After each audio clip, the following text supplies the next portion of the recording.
Hadirin sidang jamaah Jumat rahimakumullah. Bersyukur kita kepada Allah dengan mengucapkan alhamdulillah. Bersolawat kita kepada Rasulullah dengan lafaz Allahumma salli ala sayyidina Muhammad wa ala ali sayyidina Muhammad. Tahu-tahunya khatib menyampaikan wasiat takwa terkhusus bagi diri khatib sendiri untuk selalu bertakwa kepada Allah. Takwa dalam artian kata imtithalul awamil wajtinabun nawahi, mengerjakan apa yang Allah perintahkan, meninggalkan apa yang Allah larang.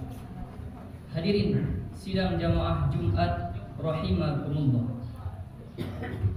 Seekor semut melihat setetes madu jatuh ke dahan kayu yang laku.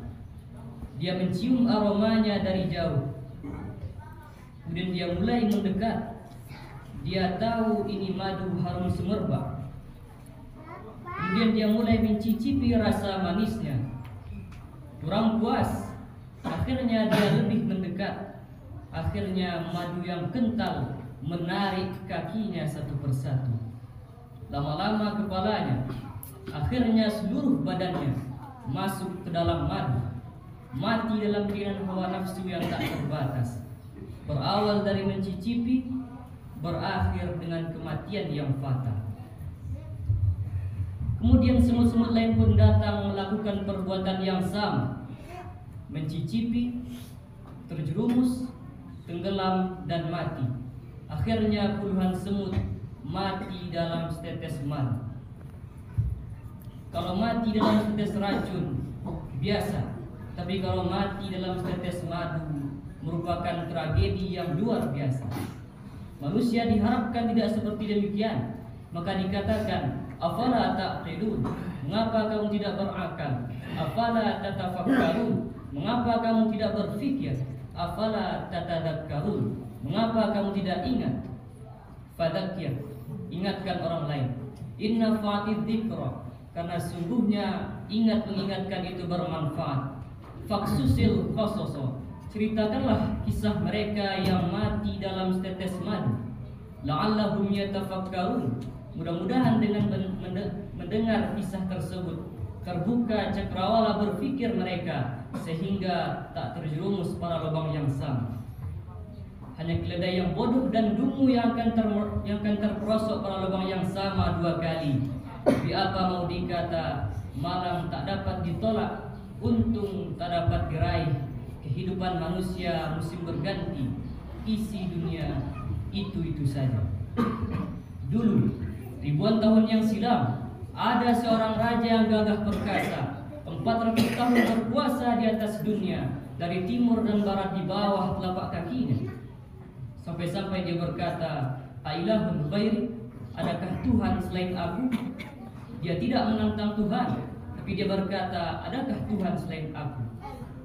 Kemudian Allah menghinakan dia dengan cara yang paling hina. Seketika kepalanya sakit luar biasa karena seekor nyamuk masuk ke lubang hidungnya. Kemudian dia pukulkan kepalanya ke dinding kejam. Sakitnya bertambah parah. Akhirnya diambil palu godam, dia pukulkan kepalanya. Sakitnya tak hilang, nyawanya lah yang melayang. Akhirnya dia mati. Namrus namanya, bukan Nezar kata mereka. Dia disebutkan sebagai sejarah manusia yang mati dalam keinginan hawa nafsu, setetes madu, kekuasaan. Dulu hari berganti, musim berubah. Perbuatan yang sama juga dilakukan dari belahan dunia. Afrika Utara, Mesir negeri itu bernama, lagi-lagi menantang. Mana Tuhan? Yudzabihuna abna'akum, anak laki-laki dia sembelih. Wa yastahyuna nisa'akum, anak perempuan dia biarkan hidup. Apa yang terjadi? Akhirnya dia pun juga mati dalam setetes madu kekuasaan. Hari berganti, musim berubah. Manusia tak mau mengambil pelajaran. Itu juga yang terjadi. Maka memang layak mereka disebut sebagai manusia. Diambil dari kata nasya, lupa, tak ingat dari mana dia berasal. Dia diciptakan dari mimani yumna, dari air yang hina. Setelah itu dia tegak merangkak lemah, pandangan mata sejengkal, kakinya bergetar, merangkak dia jatuh, tegak dia sempoyongan. Dan kemudian ketika dia sudah mulai bertenaga, dia angkuh dan sombong, padahal dia hanya setumpuk daging busuk yang akan menjadi santapan cacing tanah.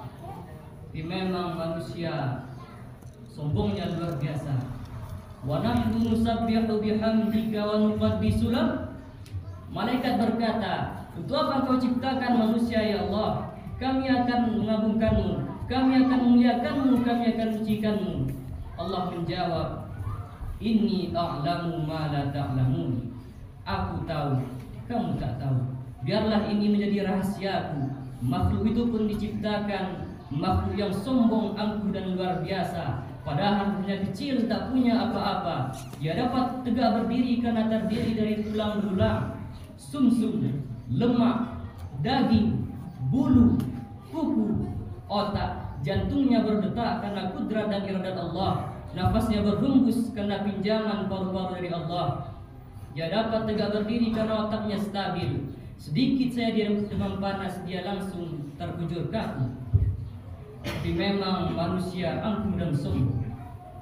Akhirnya dia berjalan menantang Allah. Kalau memang Tuhan itu ada, mana dia? Kenapa dia tidak sanggup membinasakan aku? Inna rahmati sabaqat ghadabi.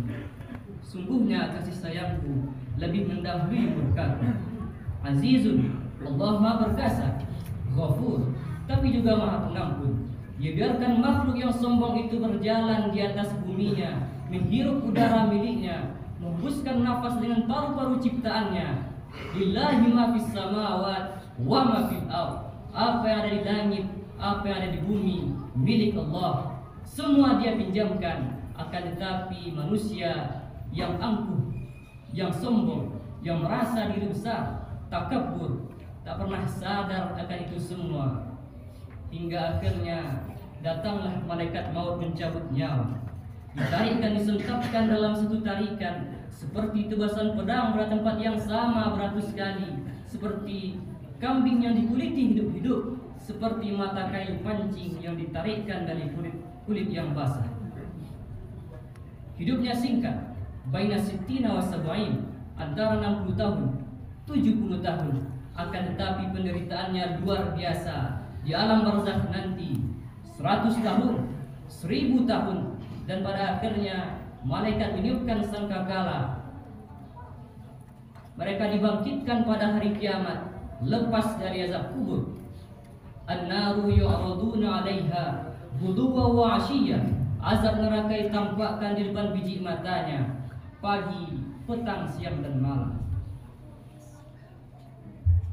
Itulah mengapa orang beriman dimintakan sebelum salam untuk berkata, Allahumma inni a'udzubika min adzabi jahannam wa min adzabil qabr.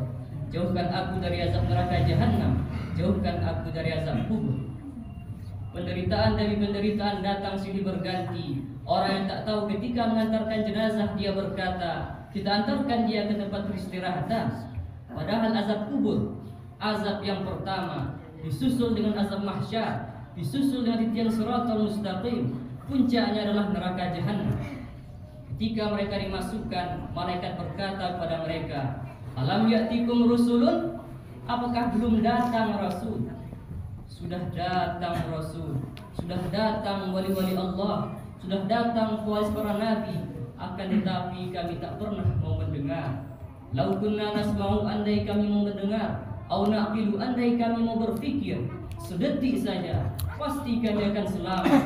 Fasuhqan li ashabis sa'ir. Di apa mau dikata, tulisan sudah ditetapkan.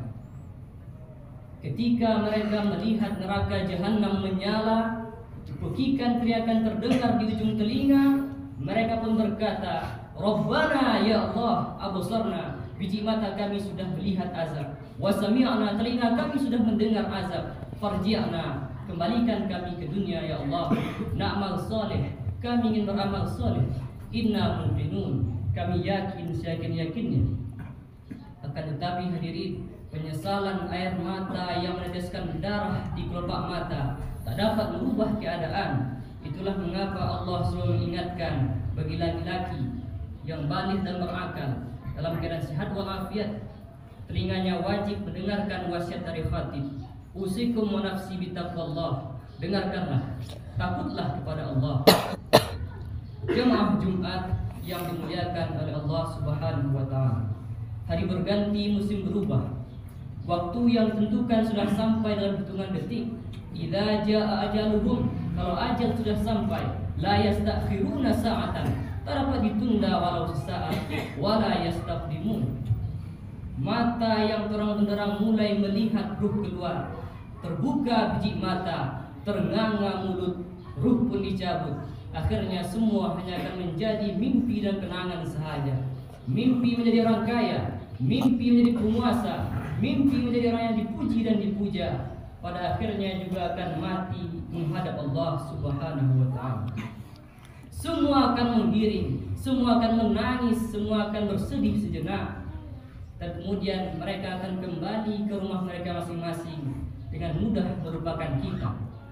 Yang ingat, taruhlah anak disekolahkan di pondok pesantren, dia menghafal Al-Quran, dia terjaga tengah malam, dia sholat tahajud, dipandangnya gambar ayahnya di dinding, gambar mulai lusuh, seraya dia mengangkat tangannya, Rabbighfirli wa liwalidayya warhamhuma kama rabbayani shaghira.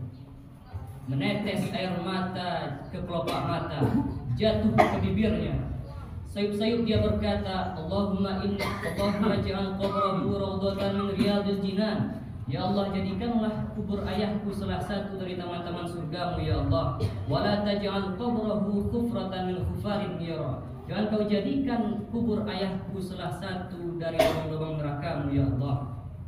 Pihak kamu dikata, dia tak pernah belajar agama, dia tak tahu bagaimana mendoakan orang tuanya, dia tak tahu bersedekah, dia tak tahu salat malam. Yang dia tahu, kalau sayang adalah hadiah, kalau sayang jalan-jalan, kalau sayang kendaraan, kalau sayang gadget, kalau tak ada hadiah tidak sayang. Sayang kita binasakan mereka, sayang kita menjerumuskan mereka. Seharusnya kita berkata, Rabbi habli minas shalihin. Silahkan hidup dengan cara apapun. Ashmasyita fa innaka mayyit. Tapi ingat, kau akan mati. Kau akan digiring ke liang lahat. Kau akan dibalut dengan kain kafan, kau akan ditinggalkan, hidungmu akan menempel dengan liang kubur yang tak bersemen apalagi berkeramik, kau akan ditimbun. Kemudian mereka akan meninggalkan kembali ke rumah masing-masing. Rumahmu yang kau bangun bagaikan istana, kendaraanmu yang mahal, keluarga, semua akan berebut harta warisan. Datang sendiri, kembali pun juga sendiri kepada Allah Subhanahu wa taala.